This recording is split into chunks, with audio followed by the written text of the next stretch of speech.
సుమన్ టీవీలో మీ business promotions కోసం ఈ కింది నెంబర్ను సంప్రదించగలరు.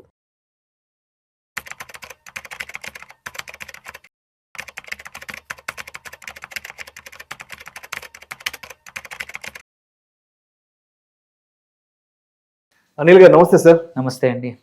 అనిల్ గారు, ఈ వీడియోలో హెల్త్ ఇన్సూరెన్స్ గురించి నా పర్సనల్ ఇంట్రెస్ట్తో సుమన్ టీవీ ఆడియన్స్ని ఎడ్యుకేట్ చేయడానికి, ఇన్సూరెన్స్ పట్ల వాళ్ళకు ఒక పూర్తి స్థాయి అవగాహన కల్పించడానికి, ఇన్సూరెన్స్ తీసుకోకపోతే ఏ విధంగా నష్టపోతారు, ఇన్సూరెన్స్ తీసుకుంటే అది వారి కుటుంబానికి ఎటువంటి ఆర్థిక భద్రతను భరోసాని కల్పిస్తుంది అన్న పర్సెప్షన్ మీద నేను మాట్లాడదాం అనుకుంటున్నాను సార్. సార్, ఇప్పుడు హెల్త్ ఇన్సూరెన్స్ అనేది వాళ్ళు పనిచేసే companies employee group health insurance, corporate insurance ఇస్తారు. కొన్ని కంపెనీస్ ఒక 3 లక్షలు 5 లక్షలు ఇస్తాయి. అక్కడ వరకు బాగానే ఉంది. సరే, మీలాంటి వాళ్ళు నాలాంటి వాళ్ళు అడుగుతాం, ఎరా నీకంటూ ఒక ఫ్యామిలీకి ఒక ఇన్సూరెన్స్ ఉందా, ఫ్యామిలీ ఫ్లోటర్ ఇన్సూరెన్స్ ఉందా అంటే వాళ్ళు ఏం చెప్తారంటే, లేదు మా కంపెనీ వాళ్ళు మా ఫ్యామిలీకి ఒక 3 lakhs 5 lakhs ఇచ్చారండి, ఫర్దర్గా నాకు ఎలాంటి హెల్త్ ఇన్సూరెన్స్ అవసరం లేదు, మా ఇంట్లో ఎవరికి ఎటువంటి రోగాలు లేవు, మా కంపెనీ ఇచ్చిన 3 లక్షలు 5 లక్షలు సరిపోతుంది అంటారు. అంతే కదా? నిజమే కదా? ఇది చాలా మంది చెప్తారు. సరే, ఈ రోజుల్లో వచ్చే రోగాలు, జబ్బులు, ఇప్పుడు ప్రధానంగా వచ్చే రోగాలు ఏంటంటే, ఒకటి బ్రెయిన్ స్ట్రోకు, క్యాన్సర్, చాలా ప్రమాదకరమైన జబ్బులు. ఒక్కసారి హాస్పిటలైజ్ అయ్యి మళ్ళీ తిరిగి ఇంటికి రావాలి అంటే కనీసం 1 నుంచి 2 నెలలు పడుతుంది. ఒక్కసారి బ్రెయిన్ స్ట్రోక్ వచ్చి హాస్పిటలైజ్ అయితే ఇంటికి ఎప్పుడు వస్తామో చెప్పలేం, రావచ్చు రాకపోవచ్చు. ఇక క్యాన్సర్ ట్రీట్మెంట్ తీసుకోవాలి అంటే దానికి 1 కోటి రూపాయలైనా కూడా సరిపోదు. అంటే క్యాన్సర్ ట్రీట్మెంట్కి ఇంత అయితే సరిపోతుంది అని చెప్పడానికి లేదు. దానికి నువ్వు 1 కోటి రూపాయలు పెట్టుకున్నా తీసుకుంటుంది, 2 కోట్లు పెట్టుకున్నా తీసుకుంటుంది. కాబట్టి ఈ కార్పొరేట్ ఇన్సూరెన్స్ ఏదైతే ఉందో 2 లక్షలు 3 లక్షలు అనేది అసలు నిజంగా సరిపోతుందా? ఇప్పుడు మనం ఫేస్ చేస్తున్నటువంటి ఈ జబ్బుల్ని వీటిని దృష్టిలో ఉంచుకొని. సో మీరు అన్నది రియాలిటీ. నేను ఎక్కువ మంది ఫేస్ చేస్తున్న ఇదే విషయము. చాలా మంది హెల్త్ ఇన్సూరెన్స్ తీసుకోండి అంటే నాకు ఆల్రెడీ 3 లక్షలు 4 లక్షలు 5 లక్షలు ఉంది అని చెప్పేసి ఆన్సర్ ఇస్తూ ఉంటారు. అది ఎంతవరకు సబబు అంటే మాత్రం అది ఫస్ట్ లేయర్ ఆఫ్ ప్రొటెక్షన్ మాత్రమే. It's a false sense of security అంటాను నేను. ఎందుకంటే ఇప్పుడున్న రియాలిటీకి ఎటువంటి చిన్న హాస్పిటలైజేషన్ కోసం వెళ్ళినా సరే 2-3 లక్షలు ఎగిరిపోతున్నాయి.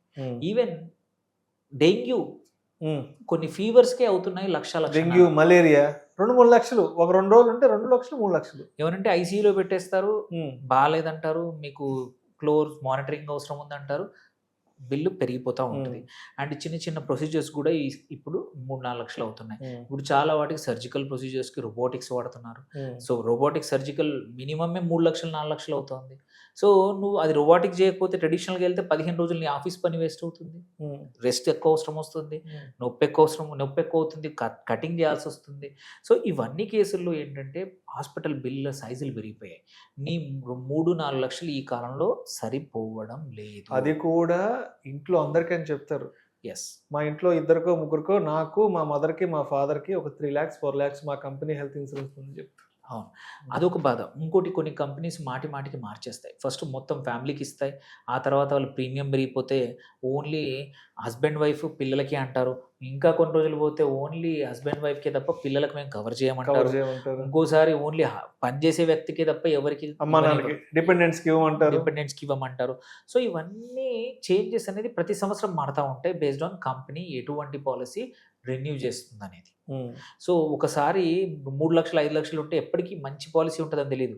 ఈ సంవత్సరం కన్నా వచ్చే సంవత్సరం ఇంకొక కంపెనీ వచ్చి నేను తక్కువ ప్రీమియంలో ఆఫర్ చేస్తున్నా అంటే మీ యొక్క కంపెనీ కూడా అది తీసుకునే అవకాశం ఉంది.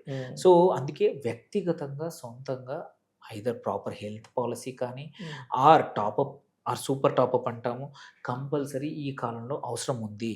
అది లేకుండా చాలా ఇబ్బందులు పడుతున్నారు, నేను రోజు చూస్తూ ఉన్నాను కూడా. ఎస్, కొన్ని అడ్వాంటేజ్ ఉన్నాయి, ఫస్ట్ నేను చెప్తా, తర్వాత డిసడ్వాంటేజ్ చెప్తాను కార్పొరేట్ హెల్త్ పాలసీస్ కోసం. ఒక మేజర్ అడ్వాంటేజ్ ఏంటంటే వెయిటింగ్ పీరియడ్ జనరల్గా ఉండదు, ఉన్నా కానీ చాలా కొద్ది సమయం ఉంటుంది. సో దీనివల్ల ఏంటంటే ప్రీ ఎగ్జిస్టింగ్ డిసీజెస్ కానీ, కొన్ని మెటర్నిటీ కవర్ లాంటివి కానీ, నీ రిప్లేస్మెంట్, చాలా థింగ్స్, సర్జరీలు, హిప్ రిప్లేస్మెంట్, నీ సర్జరీస్, ఇట్లాంటి వాటికి కూడా తొందరగా కవర్ అవుతుంది. Or ENT surgeries, or sinus surgeries, ఏవైతే నార్మల్గా 2 years 4 years వెయిట్ చేయాల్సి వస్తుందో అలాంటివి కూడా డే 1 నుంచి కవర్ అవుతాయి. That is the biggest advantage. But amount తక్కువ ఉంటుంది, బట్ కవరేజ్ మాత్రం దొరుకుతుంది. అట్లాగే చీపర్ ప్రీమియం టు ఎంప్లాయీ తీసుకున్నప్పుడు మనం గ్రూప్లో అందరితో కలిపి తీసుకున్నాం కాబట్టి ప్రీమియం తక్కువ ఉంటుంది. That is another advantage. కొన్ని కంపెనీలు సొంతంగా ఇవ్వవు, మీ శాలరీ నుంచి కట్ చేస్తాయి. అలాంటప్పుడు ప్రీమియం తక్కువగా అవుతుంది. So it is good. So కాకపోతే ఏంటంటే ఇక్కడ మనం మర్చిపోకూడదు ఏంటంటే ఆన్బోర్డింగ్ ఈజీగా ఉన్నా, క్లెయిమ్ సపోర్ట్ అంతా ఈజీగా ఉన్నా, ఎప్పుడైతే బిల్లులు పెద్దగా అయ్యాయంటే ఇది పనికిరాదు. అది సెకండ్, ఇప్పుడున్న పరిస్థితుల్లో ఉద్యోగ భద్రత అంటూ లేదు. ఏ రోజు నీ ఉద్యోగం ఉంటుందా ఊడుతుందో తెలియదు. సో అదొక పెద్ద ప్రాబ్లం. నీకు ఓన్లీ కంపెనీ హెల్త్ పాలసీ ఉన్న మధ్యలోనే ట్రాన్సిషన్ పీరియడ్లో నీకు ఏమైనా ప్రాబ్లం వస్తే, జాబ్ లే ఆఫ్ అయితే చాలా కష్టం. అట్లాగే ఇట్లాంటి వాటిలో ఏంటంటే రూమ్ రెంట్ లిమిట్స్ ఉంటాయి. చిన్న షేడ్ రూమ్ అని, చాలా చిన్న రూమ్లో కానీ, చిన్న నాన్ ఏసీ వాటిలో కానీ, జనరల్ వార్డులో కానీ, ఇట్లాంటి వాటిల్లో మనల్ని పెడతా ఉంటారు, which is very troublesome. So చాలాసార్లు ఇబ్బందులకు గురవ్వాల్సి వస్తుంది. సో ఇవన్నిటి వల్ల, అండ్ కొన్నిసార్లు మెడికల్ ఎమర్జెన్సీ వస్తుంది, కంపెనీ హెచ్ఆర్ రెస్పాండ్ అవ్వడు, అప్పుడు ఇంకొక పెద్ద ప్రాబ్లం.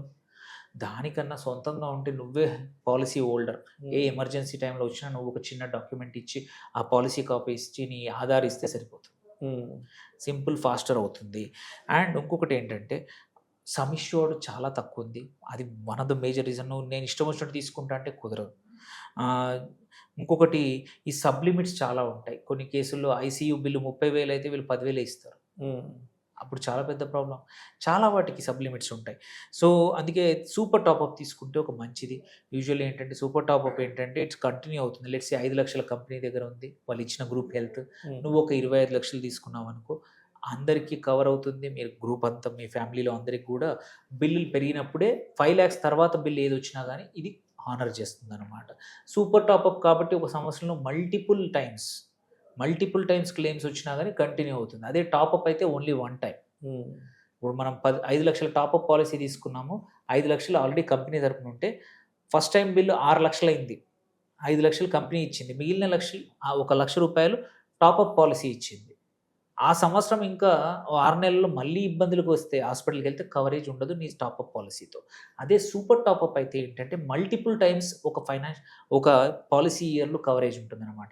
సేమ్ అదే 5 లక్షలు ఉంది, ఇది కూడా 5 లక్షలు ఉంది, 5 లక్షలు సేమ్ 6 లక్షల బిల్ అయింది, 5+1 సూపర్ టాప్అప్ నుంచి వాడారు, ఇంకా 4 లక్షలు ఉంది. సపోజ్ ఆ మిగిలిన టైంలో కూడా ఏదైనా హాస్పిటలైజేషన్ అయితే ఆ 4 లక్షలు కూడా మనకి కవరేజ్ ఇస్తారనమాట. సో అందుకే కార్పొరేట్ ఇన్సూరెన్స్ అనేది సొల్యూషన్ కాదు, ఇట్స్ జస్ట్ అ బెనిఫిట్. మీకు కంపెనీ తరపున ఒక బెనిఫిట్ ఇస్తున్నారు, కానీ అది హెల్త్ ఇన్సూరెన్స్కి అస్సలు సొల్యూషన్ కాదు. దాని మీద నమ్ముకుంటే మాత్రం నువ్వు ఎప్పుడు తుఫాన్లో వచ్చినప్పుడు చిన్న బోటు పట్టుకు నమ్ముకున్నట్టే, పెద్ద తుఫాన్ వచ్చినప్పుడు కొట్టుకుపోవడం తప్ప ఇంకా ఏమీ లేదు. ఫైనాన్షియల్గా చాలా ఇబ్బందులు, ఫ్యామిలీకి ఇబ్బందులు, అందరికీ ఇబ్బందులు మాత్రమే. అందుకే కార్పొరేట్ హెల్త్ ఇన్సూరెన్స్తో పాటు, గ్రూప్ హెల్త్ ఇన్సూరెన్స్తో పాటు సొంతంగా స్లోగా బిల్డ్ చేసుకుంటావు. ఇంకొక మేజర్ ప్రాబ్లం, నువ్వు కంపెనీ మారినప్పుడు నీకు ప్రీ ఎగ్జిస్టింగ్ డిసీజ్ వచ్చే అవకాశాలు ఉన్నాయి. అది ముందు నుంచి కవరేజ్ ఉంటుంది మన సొంత పాలసీలో. సో అందుకోసమే ఏజ్ వైజ్ చూసుకున్నా, సిటీ వైజ్ చూసుకున్నా సొంతంగా పాలసీ ఉండడం చాలా ఇంపార్టెంట్. హైదరాబాద్ లాంటి ప్లేసుల్లో పెద్ద పెద్ద హాస్పిటల్లో నీకు 5 లక్షల బిల్లు 2 రోజుల్లో అయిపోతుంది అంతే. అవును. సో ఏం చేస్తావు, మళ్ళీ సొంతంగా డబ్బులు పెట్టుకునేది. దానికన్నా సొంతంగా ఒక పాలసీ తీసుకుంటే నీకు ఫాల్స్ సెన్స్ ఆఫ్ సెక్యూరిటీ లేకుండా, ఇబ్బందులు ఎమర్జెన్సీ వచ్చినా కానీ ఫ్యామిలీ వాళ్ళు బాధపడకుండా, మీరు బాధపడకుండా మొత్తం బిల్ అనేది హెల్త్ ఇన్సూరెన్స్ కంపెనీ సెటిల్ చేస్తుంది. మంచి పాలసీ ఇండివిజువల్గా తీసుకుంటే. సో అనిల్ గారు, ఇప్పుడు ఒక నలుగురున్న కుటుంబంలో 1 కోటి రూపాయలకి హెల్త్ కవర్ తీసుకుంటే ఎలా ఉంటుంది? అది ఇంకొక పాయింట్. ఇప్పుడు చాలా మంది చూస్తే, ఇప్పుడు చాలా మంది 50 లక్షలు, 1 కోటి రూపాయలు లైఫ్ కవర్, హెల్త్ కవర్ అనేది క్వైట్ కామన్ అయిపోయింది. ఇంతకుముందు లైఫ్ కవర్ ఉండే, అదే ఇప్పుడు హెల్త్ కవర్ అయిపోయింది.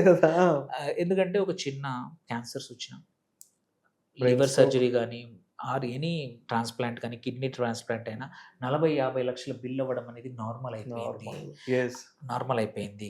అండ్ హెల్త్ ఇన్సూరెన్స్ కంపెనీలు కూడా పెద్ద పాలసీ తీసుకున్నప్పుడు premium same proportion. Just rough example, ఒక 10 లక్షల కవర్కి, 10 lakhs కవర్కి ఒక 30 years old ఉన్నారంటే 10-12 వేలలో అయిపోతుంది. అదే ₹1,00,00,000 కవర్ అంటే Hmm. 10 లక్షలకి 10-12 అయిపోయేది ₹1,00,00,000 కూడా 30,000 25,000 అవుతుంది అంతే. Per person. సో అదే గ్రూప్ ఉందనుకోండి, ఒక ప్రాబబ్లీ 30-32 హస్బెండ్ అండ్ వైఫ్ ఉండి ఇద్దరు పిల్లలు 4-5 సంవత్సరాలు ఉన్న వాళ్ళు అయితే మీకు ఈవెన్ ₹1,00,00,000 పాలసీ కూడా 30,000-40,000 వచ్చేస్తుంది. Hmm. చాలా తక్కువనే వస్తుంది Yeah. అమౌంట్. సో ఈ 30,000-40,000 అంటే నెలకు 3,000. ఇప్పుడు అవును. ₹1,00,000 జీతం తీసుకుంటే ఒక 3% Hmm. నీ హెల్త్ ఇన్సూరెన్స్ అనేది కాపాడుకోవడానికి చాలా ఇంపార్టెంట్. అది తీసుకుంటే ప్రైవేట్‌గా ఎటువంటి ఎమర్జెన్సీస్ వచ్చినా, ఏమొచ్చినా మీకు ఇబ్బంది లేకుండా ట్రీట్మెంట్ జరుగుతుంది. క్యాష్‌లెస్‌గా అవుతుంది. మీకే ఇబ్బందొస్తే మీ ఫ్యామిలీ వాళ్ళు రోడ్డున పడరు. వాళ్ళు బాధపడాల్సిన అవసరం లేదు. ఫ్యామిలీకి వస్తే మీకు కూడా స్ట్రెస్ తగ్గుతుంది. So Hmm. అందుకోసం గ్రూప్ హెల్త్‌తో పాటు పర్సనల్ హెల్త్ పాలిసీ అనేది రియాలిటీ. తీసుకోకపోతే ఎప్పుడో ఒకప్పుడు ఈ వీడియో చూసిన వాళ్ళ తర్వాత గుర్తుపడి అరే ఆ రోజు విన్నాము కానీ చేయలేదు అని బాధపడతారు. దానికన్నా ప్లీజ్ షేర్. ఈ వీడియో నలుగురికి చెప్పండి. నీ ఫ్రెండ్స్ జాబ్ చేస్తున్న వాళ్ళకి పంపించండి. ఎంత జాబ్ అయినా పర్లేదు, దానికి తగ్గట్టే కవరేజ్ తీసుకోండి, కానీ సొంత కవరేజ్ మాత్రం కావాలి. చాలామందికి ఎప్పుడు ఉద్యోగాలు ఊడుతున్నాయో తెలీదు. ఊడినప్పుడు ఏమైనా హెల్త్ ప్రాబ్లమ్ వస్తే మాత్రం మన దగ్గర ఉన్న లైఫ్ సేవింగ్స్ అన్నీ ఎగిరిపోతాయి. సార్ రీసెంట్గా మా కజిన్ ఒక అతను బ్రెయిన్ స్ట్రోక్ వచ్చి హాస్పిటలైజ్ అయ్యాడు. గచ్చిబౌలిలో పెద్ద కార్పొరేట్ హాస్పిటల్లో పెట్టారు. ఆల్మోస్ట్ ఒక 20-25 రోజుల వరకు హాస్పిటల్లో ఉన్నారు. దగ్గర దగ్గర ఒక 1 మంత్ వరకు ఉన్నారు సార్. ఒక 30-35 లక్షల వరకు బిల్ అయింది. 30-35 lakhs. అదృష్టం ఏంటంటే దగ్గర దగ్గర ఆ ఫ్యామిలీకి ₹1,00,00,000 హెల్త్ కవర్ ఉంది. వైఫ్, హస్బెండ్, చిన్న బాబు. ఆల్రెడీ ఒక 4-5 సంవత్సరాల నుంచి ఏమో తీసుకున్నారు ₹1,00,00,000 పాలసీ. 3-4 ఇయర్స్ కూడా ఎట్లా వాడలేదు కాబట్టి మొన్న అది వాడాల్సిన వచ్చినప్పుడు దగ్గర దగ్గర ఒక 30-35 లక్షలు ఇన్సూరెన్స్ మీద కవర్ అయింది. అవును. సో అందుకే యాక్చువల్లీ హెల్త్ ఇన్సూరెన్స్ అనేది ఇబ్బందులు వచ్చినాక తీసుకునేది కాదు. పూర్తిగా ఆరోగ్యంగా ఉన్నప్పుడు మాత్రమే హెల్త్ ఇన్సూరెన్స్ ఇస్తారు. అన్నీ బాగున్నప్పుడు మాత్రమే, పరిపూర్ణమైన ఆరోగ్యంతో ఉన్నప్పుడు మాత్రమే హెల్త్ ఇన్సూరెన్స్ ఇస్తారు. చాలా ఏదైనా అనారోగ్యం వచ్చిన తర్వాత నువ్వు ₹1,00,00,000 ఖర్చు పెడతానన్నా కూడా నీకు ప్రపంచంలో ఏ కంపెనీ వాడు హెల్త్ ఇన్సూరెన్స్ ఇవ్వడు. కాబట్టి అన్నీ బాగున్నప్పుడు, అంతా బాగున్నప్పుడు మాత్రమే ఒక మంచి హెల్త్ ఇన్సూరెన్స్ తీసుకుని మీ కుటుంబానికి ఆర్థిక భద్రతను, ఆర్థిక భరోసాను కల్పించుకోండి.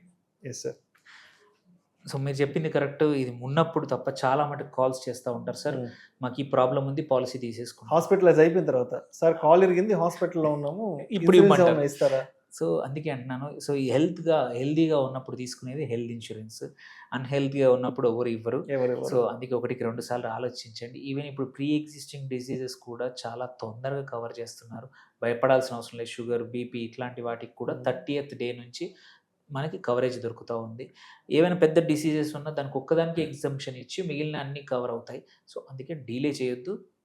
కార్పొరేట్ హెల్త్ ఇన్సూరెన్స్తో పాటు సొంతంగా కూడా ఒకటి ఉంచుకోవడం చాలా ఇంపార్టెంట్. Right sir, right.